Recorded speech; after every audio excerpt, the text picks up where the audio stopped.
Sveiki, šiandien dirbsime su sluoksniais.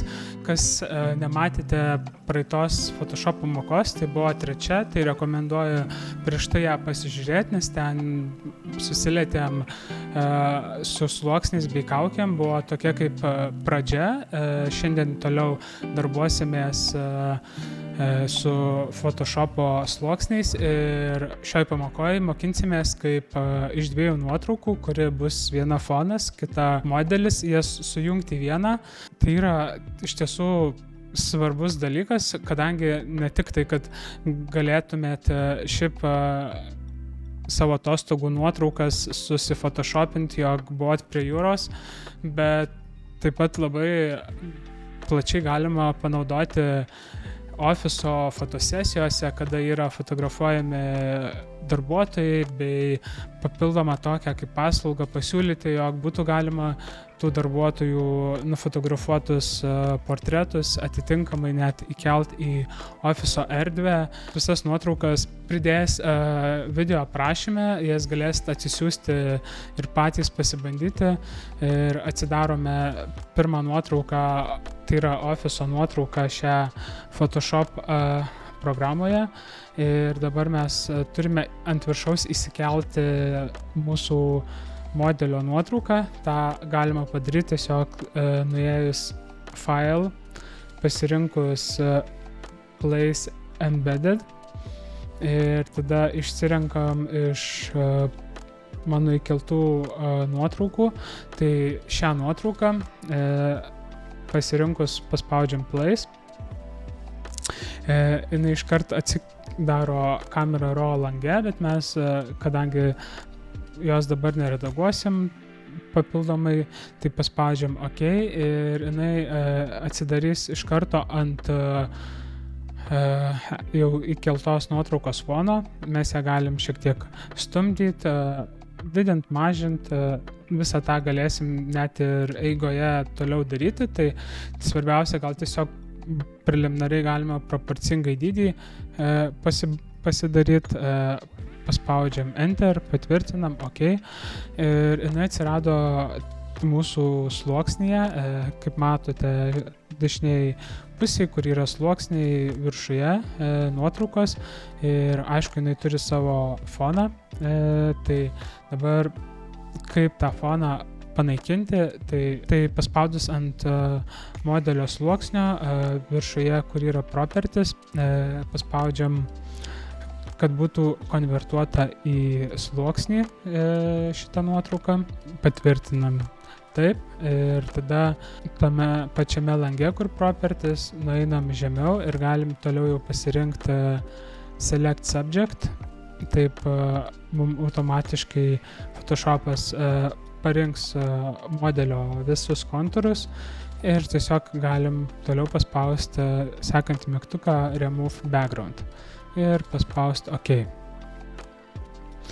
Viskas, mūsų modelis yra iškirptas, aišku, jisai dabar yra labai aiškiai matosi, jog įklijuotas į foną, kadangi fono esanti nuotrauka yra praktiškai tokio pat ryškumo kaip mūsų modelis. Tai pirmas dalykas, ką galima padaryti, tai kadangi mes imituojam tikrą nuotrauką, tai reiškia, kad fonas turi būti šiek tiek labiau sulietas negu mūsų pagrindinis modelis. Tai pasirenkam sluoksnį, kur yra fono nuotrauka, einam Filter, Blur ir pasirenkam Gaussian Blur. Galim pasirinkti intensyvumą, kiek norim, kad būtų sulieta.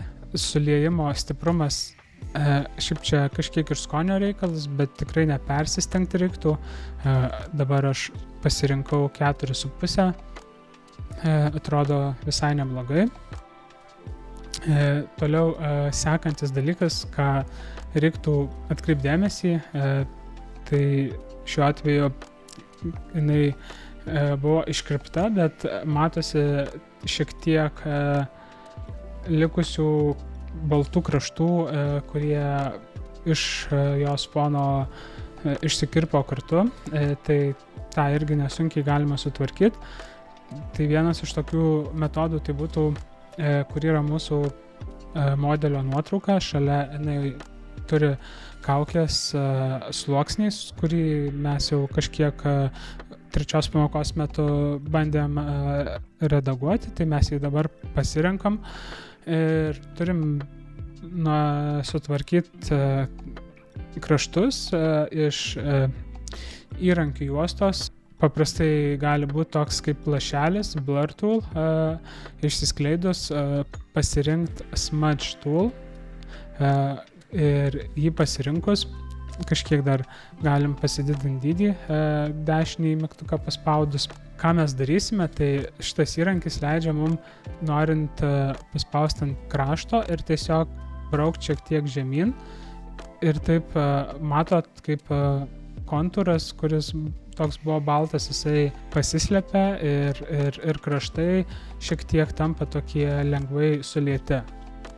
Padeda realistiškiau sukurti iliuziją, jog yra nuotrauka fotografuota šiame fone.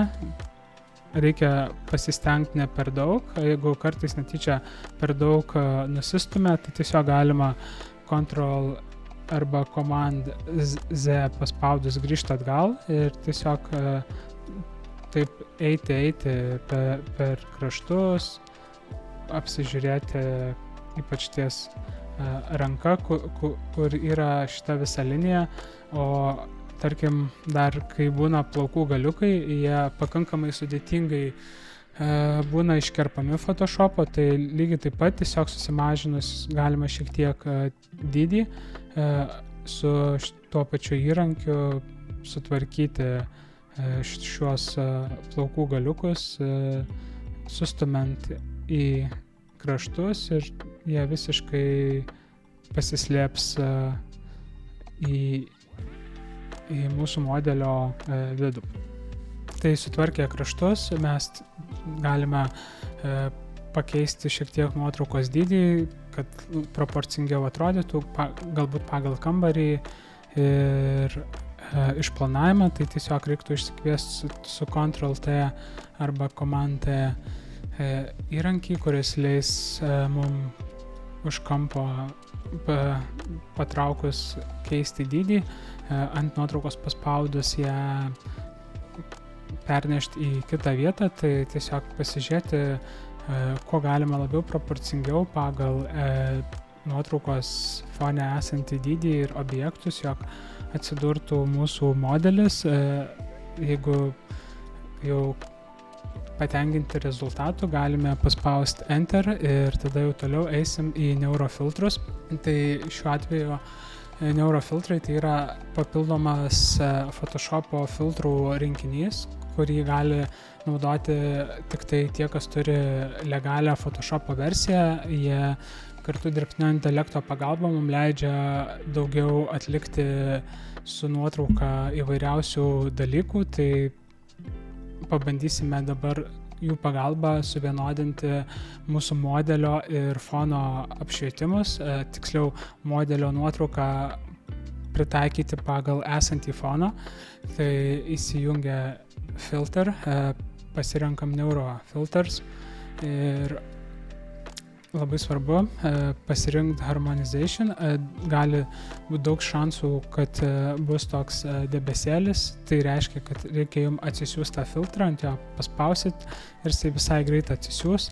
Tada jį aktyvuosit, kur reference image, tai select layer, tai mes pasirenkam foną, kad pagal foną atitinkamai pritaikytų apšvietimą.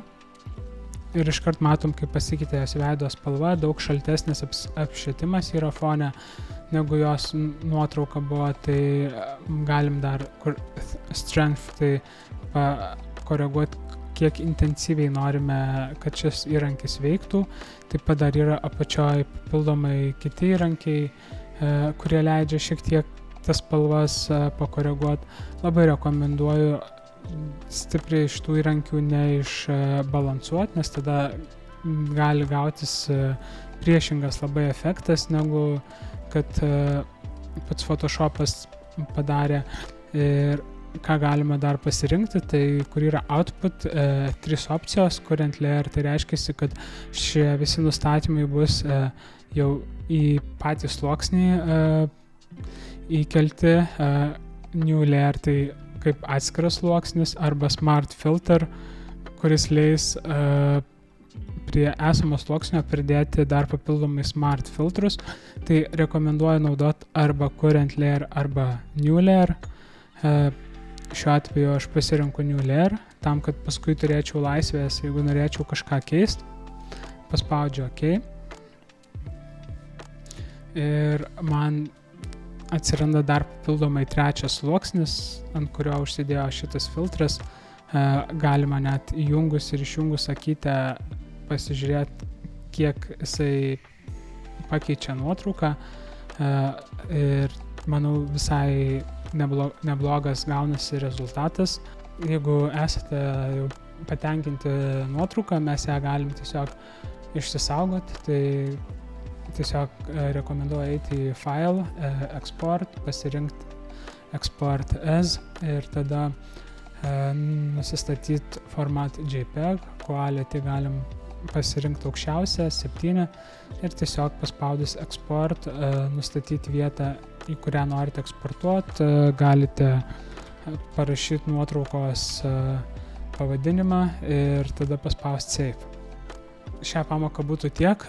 Rekomenduoju pasipraktikuoti šią techniką su įvairesniam nuotraukom, pabandyti skirtingus fonus, skirtingus modelius, pajausti, kaip skiriasi kartais pačių fonų perspektyvos, modelių irgi labai gali stipriai skirtis perspektyvos tam, kad įgust geriau naudotis šią techniką, bei taip pat neurofiltrų pagalba mes galime padaryti šiaip daug daugiau dalykų, kuriuos tikrai kitose pamokose planuoju aptarti ir parodyti, o kol kas šiai dienai būtų tiek ir iki susitikimo kitoj pamokoj. Iki.